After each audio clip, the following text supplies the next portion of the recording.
because he got the creep as well. Oh, speaking of kills, however, Waveform taken down next, as at the very least Nasfir. He wants to continue having this free game. He wants to keep up the pressure. He wants to keep winning. Radiant's top tower is under And attack. every time he has an ultimate, makes sure to do so.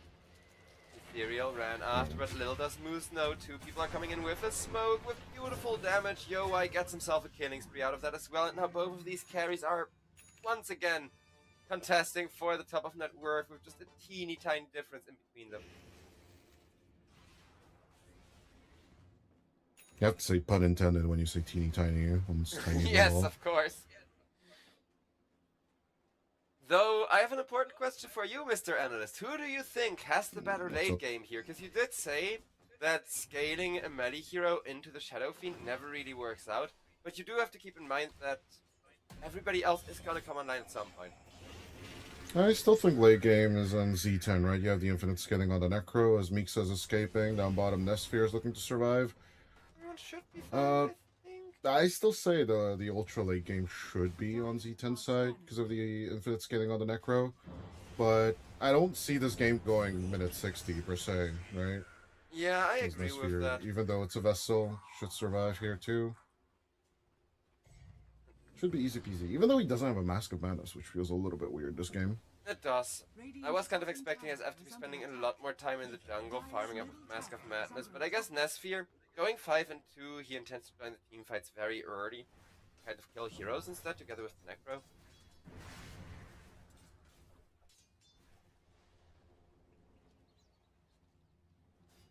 Whispered living dangerously. He doesn't know that there's 3 people smoked right around the corner, but they don't want the Ember Spirit. They're gonna go for a kill that they have with a little bit more certainty, it seems. Dire's top tower is under attack. Yowai coming around the bend. Good Radiant scan, and it will last long enough. This fight could be the thing Tiny has been looking for. Out comes the Avalanche, but only onto one. With a beautiful Stampede immediately turned around and stepped by the side of Zero Tenacity. The Requiem, however, will keep them fine as Tiny dies. And with the Tiny dead, Waveform, a nice little follow-up kill. 2 for nothing. Extremely free fight for Zero Tenacity once again. And I think it's going to keep going that way until this is somehow stopped. Yeah, that double scythe is just really something RERIs should be aware of. I don't know why they thought that this can be a workaround. And maybe they didn't think of the smoke to some extent, but there was no one defending the bottom lane. They must be somewhere. Tiny is supposed to be very tanky and very hard to kill, but that's why they brought in 4 heroes and, like you said, used that beautiful double scythe, which got Necrophos an incredible Radiance timing. He had like a 14-minute Radiance this game. Goes for the Boots of Travel first, which I also agree with. Where it gets around. You're gonna see Mixa try something with MRLS while Anku gets himself back to base safely. But they fail to find the catch onto Tiny. Still, Anisan and Waveform could do something. Yep, looks like they may get punished for this. Does need a catch, though. Let's see if they can get it. They see Mixa trying to TP away. Yeah? But yeah, no blink just yet. No blink daggers, no catch. And I don't think they can pursue here. Oh, this constant evolving question on the Tiny. Blink first or the Shadow Blade first? I hate this question. For one thing, the 2 items are counterintuitive, right? Yep. One is just jumping forward, the other one you get for the break later on down the line, especially against the Centaur and the Necro. But I'm just not a fan of this question, period. As Lotus Sword will be the choice of item for work. No, that I agree with, though. I think that's definitely huge. Makes the game a lot easier in terms of the required breathing room that you need to buy for this one position. Yeah, Mixa's fully skipping up the pipe. He's going for the greedy heart build. He just wants to be that tanky front line for the rest of the team. You should get it soon with the Helm of the Dominator, of course. You print a lot of money. There's a reason why that build's actually catching on. Unlike all of the greedy Midas builds that we see attempted from time to time. Radiant are scanning. So many scans flying, but none of them will enable any kind of team fight either. The longer we don't fight, the bigger this Tiny and this is ever gonna get. Yeah, but am I scared of UI scaling as long as I have Necrophos and Stampede? I'd say no, actually. I kind of agree. I mean, it depends, because taking out the Grimstroke, taking away that Soulbind, taking away the Inkswell without him being able to press any buttons, it's always going to be a win condition here, even going into the late game, but also look at his level. He's just going to go in, Requiem, Scythe, Ember Spirit, executed a nice sharpshoot to at least make sure Anisan can disengage, get himself away. But I don't think they can find the opening to turn. Mixa runs forward, makes sure his Shadow Fiend starts hitting the tower. Structures are fortified. I must reiterate, if I'm Zero Tenacity, I just don't care. For now, because in comes Yowai with the Shadow Blade. Can he catch SF? He can. Evelyn on the mark. The follow-up stun is there, but it gets completely dodged by the snowball. Now the tag team comes out. Moose goes down. Anku immediately killed off in exchange. Tiny still wanting more. Slaps the tower for now and won't catch any more heroes. Has fallen. But that was once again Zero Tenacity initiating. Zero Tenacity using all of their big resources. And somehow not quite coming out on top enough, I would say. Dire are scared. My favorite part in all of this is Warwick is like, I did my Reaper Scythe kill, I'm out, you know, and he's just like shoving the lane down bottom. Just, you know, trying to control this dead lane for as long as he can. And then as soon as he sees Mixa, he's just like, nope, unsubscribing. I will say this reminds me of that one fight in game number 1, where Undying, having the ceaseless dirge up and instantly respawning the moment that he gets initiated on, can make a ton of difference. And I know he's not the star of the fight the second time he comes back because of that long teleport and that long walk, but just healing up people that would otherwise tick out or that Necrophos could otherwise kill still provides really valuable impact. And I think the instant respawn always makes Undying Core really valuable, even if you have to walk for 10 seconds, and then just be the healer, right? Yeah, here's the magic pause the audience enjoys so much, so I'm gonna be enjoying it too. But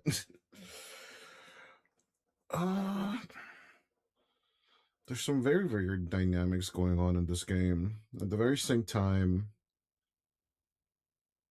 even if the Undying heals come through, like a good soul rip, you know, to mitigate the Reaper's Scythe, I still don't see the way out here, if I'm RURIs. Like, there's always a way out, but it's that 1 in a million catch, and that's kind of why I like the idea of going for a really early pipe on the mid laner. Because that catch you need on Warwick, or, again, like I said, the Grimstroke, and then immediately get a good follow-up somehow. Because if you don't get either one of those two heroes, then these long and really drawn-out fights with the Requiem forcing people to walk back, or with a Snowball keeping you alive for a few extra seconds, the longer the fight goes, the more favorable it is going to be for Eurotan. And Tiny is supposed to have the burst, he is supposed to have the one-shot, to make sure that the fights aren't going to take that long. If he can find the right target... It's so, like... Sorry, go ahead. Early Lotus for, like, the toss, early Lotus for the chains, for the bramble. I still think his idea of how he wants to approach the game is just better than what we came up with before he queued up the itemization, but this jungle kill, I don't think it's leading to Ethereal dying, as Moose goes in for the pause now. Fun! So many pauses. Oh, that one I can relate to, though.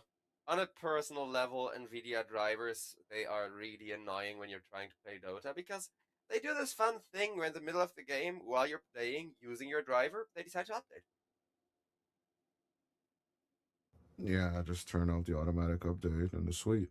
Yeah, I do, and then every time there's a big, like a main version change, it's still the main upgrade, yeah, and then it turns it back on, but I turn it back off. Same every time. Also, in the control panel, you can just set it to never update and just always update manually.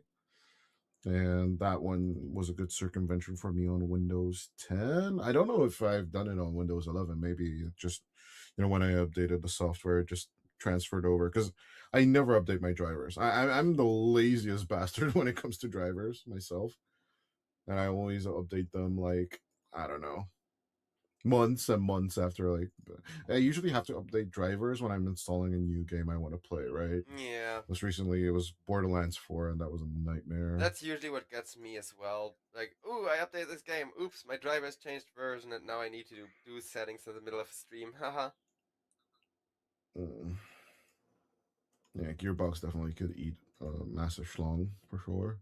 What? Are you telling me you aren't the kind of premium gamer that Borderlands 4 was intended for? No, Me definitely neither. not. But I do love poking fun at Randy It Pitchford. was such a freaking shit show of a game. I'm not gonna lie. Honestly, The story made me mad. The hunters, like the Vault Hunters, all of them made me mad. Still, I like, you know, I found the meta hero. I met meta Vault Hunter, and then just basically found the perfect build that I wanted to play, and then I just forced the game to finally give me the legendary weapon, the Jacob sniper rifle that I'll never let go of. But for the longest time, for like the first 200 hours, this stupid game kept on giving me Jacob's legendaries that did not have an 8 times scope. What the damn hell are we talking about? Why would I want an iron sight on a Jacob sniper rifle, bro? It's just so dumb. I mean, we are talking about Borderlands, one of the best snipers in the game, specifically has iron sights that give it like 3 times its damage. You know the one I'm talking about, the elephant gun. But yeah, Borderlands Okay, 4... but Elephant Gun in 2 and 3 was great. Elephant Gun in 4 is just trash again. Oh like no. every time, like why are we designing the game so that that there's a fun build that you can have, and you know what, let's just nerf the shit out of it. The community says that, oh, we don't like the invulnerable state that bosses have in the game. You know what, here's 10 bosses with invulnerable state, enjoy. Like, motherfucker. Yeah, no, I'm glad I didn't get 4, but Borderlands 4 and Starfield, or what it's called, make me believe we should chain up Todd Howard and Randy Pitchford and might make them fight for entertainment. Honestly, That way they well, yeah, provide more value to society than with video games, let's be real. yeah, no matter how much we complain about Dota, like, this game is just so well designed comparatively to everything else. The thing with Valve, and Like, that I really like about Valve, is because their employees get a lot more freedom, there's always gonna be that one guy that works at Valve specifically because he cares about that one game everybody else has forgotten about. Because believe it or not, Team Fortress 1 and Ricochet are still getting updates. okay, supposedly we're back in. Radiant's top tower As predicted, Ethereal is absolutely out. Courier snipes under the secret shop, maybe.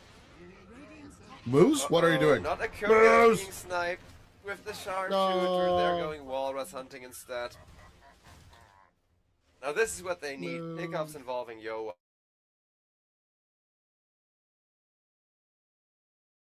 Bye.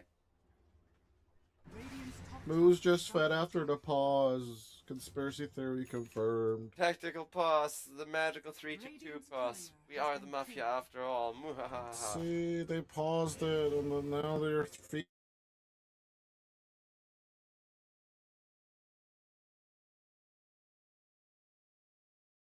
feeding already. Oh my god, they don't know how to play Dota now. No. Now that was clearly Obviously- intentional. Clearly they discussed it during the pause. Like, yeah, I'm gonna go. Clearly, and make, like, I'm the gonna snipe tower your was gonna couriers. fall anyway. Exactly. Like, what the hell?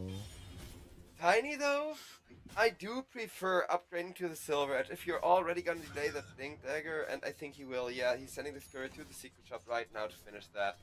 So he will have to break for the Centaur. He will have to break for the Necrophos. Just keep in mind, Sadist will get broken. If you're broken and you kill somebody, you do not get regen, which can actually kill you if you don't notice at the time on the Necrophos.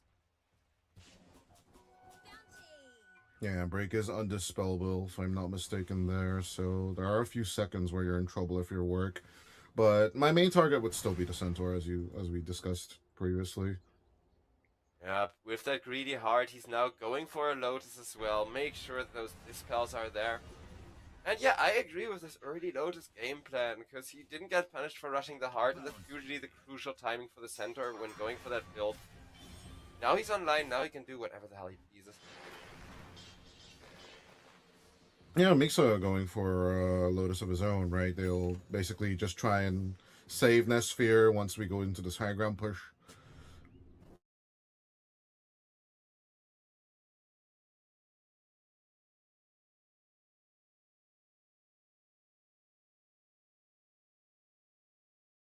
and then just have one dispel for basically because again dispel stuns, right? But you can still dispel roots, so it's the one for the bramble, one for the chains, and then that's where you'll have the opportunity. Maybe the person that needs to run away right now is Moose. Uh-oh, Not but he again! did not, and He's feeding in the same place! yeah, definitely technical pass. This confirms it all. 2 times he dies to a beautiful sharpshooter setup. Illuminati controlling tournament. Hiya. Yes, you want to know how I can confirm it? He stood still there, right? The moment that he got Searing Chained, he just stood still and stopped dodging the sharpshooter. Clearly 3-2. Or basically it was just a smoke break, and then basically now they can turn this into a roof. Well, That is kind of worth it. yeah, I was about to say, I'm not sure if this is actually that bad, if they can succeed in getting this Aegis. Because Nesfear, he is already standing in that one spot where you get really difficult vision on the SF. He's definitely planning to ult the moment that this Roche gets contested. The problem with this Moose death, right, is that basically you don't have Silver Edge anymore, and you wanted a core. Well, they saw the Tusk first, and then they immediately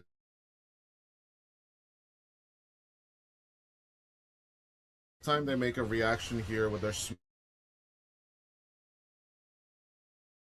can still kill a few stranglers, but let's see it. Nah, sharpshooter off the mark, you need to go back. Oh, Tiny though. Yes. In for a 2-man Avalanche Tusk.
Tori on the Radiant side, and now tier 2 pressure on the mid lane. Radiant's middle tower is under attack. This Aegis, they didn't work out the way Zero Tenacity intended to. I think they underestimated the Tiny and that BKB buy, you know, post Silver Edge. Yep. They didn't know that he had a It was just BKB, I don't all- think.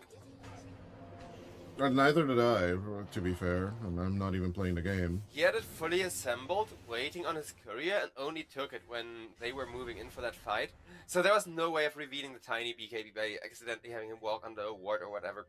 Right. And the timing was actually really fast, I have to add. Yep. Because now the next fight, they're gonna be ready for the BKB. They will catch a Dark Willow immediately with Reaper Scythe, getting one.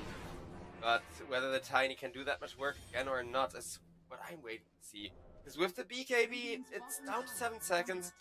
But also Yowai is incredibly tanky, so that even if it's 7-second BKB, he will not die to the Necrophos easily, he will not die to the SF easily.